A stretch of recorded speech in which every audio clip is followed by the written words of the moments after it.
Welcome to the afternoon session of the Infrared Studies in Surfaces and Absorbed Species in honor of Dr. Eischen. I want to remind you again that we wish to thank our financial sponsors, Texaco Incorporated, PerkinElmer Corporation, the Colloid Division, and the Petroleum Research Fund. Our lead-off speaker for the afternoon is Dr. Michael Hare from Xerox Corporation in Canada, and he's going to be talking to us about some reactions at silica surfaces. What else?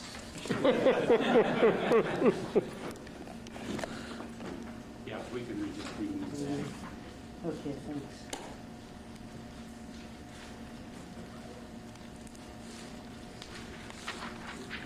Okay, just acknowledge right away co-author on a lot of the work that we've been doing over the last 5 years, Carl Tripp.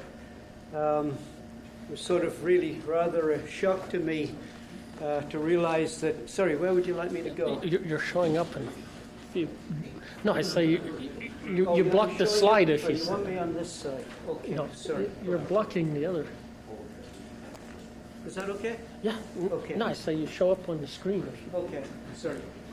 In silhouette, I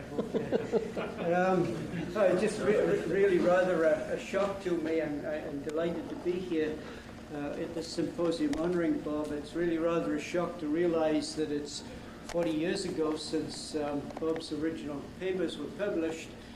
I didn't have my bachelor's degree at that time, and Carl Tripp wasn't even born then.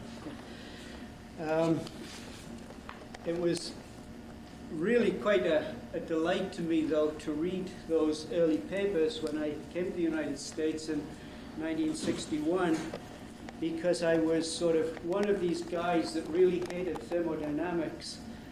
And it was a real joy to me to realize that one could do surface chemistry and sort of actually see things that were going on at the surface, rather than getting into the thermodynamic arguments that were going on at the And I'm running out of time, I know. Let me just show you one spectrum where we have shown this.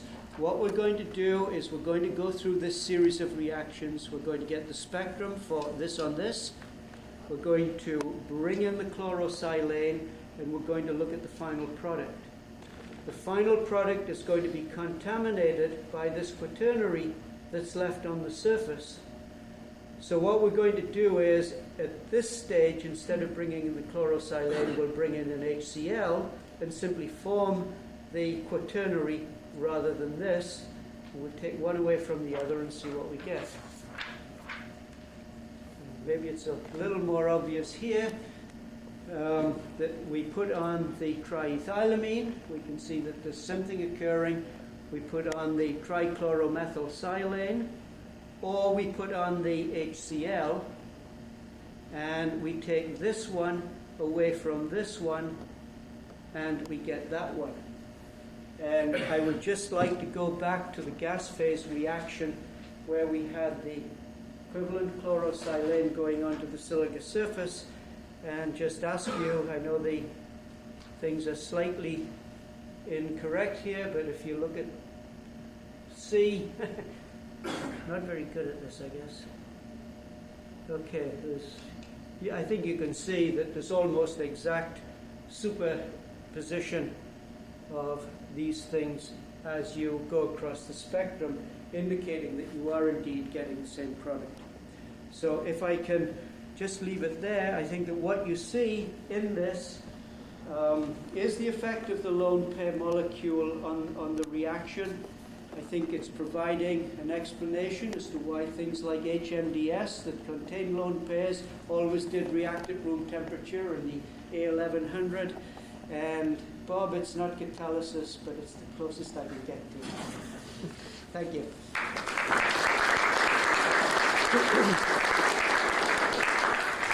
Well, thank you. I'm afraid we are not going to have time for questions, so you'll have to, if you didn't understand or want to disagree with Michael, corner him outside.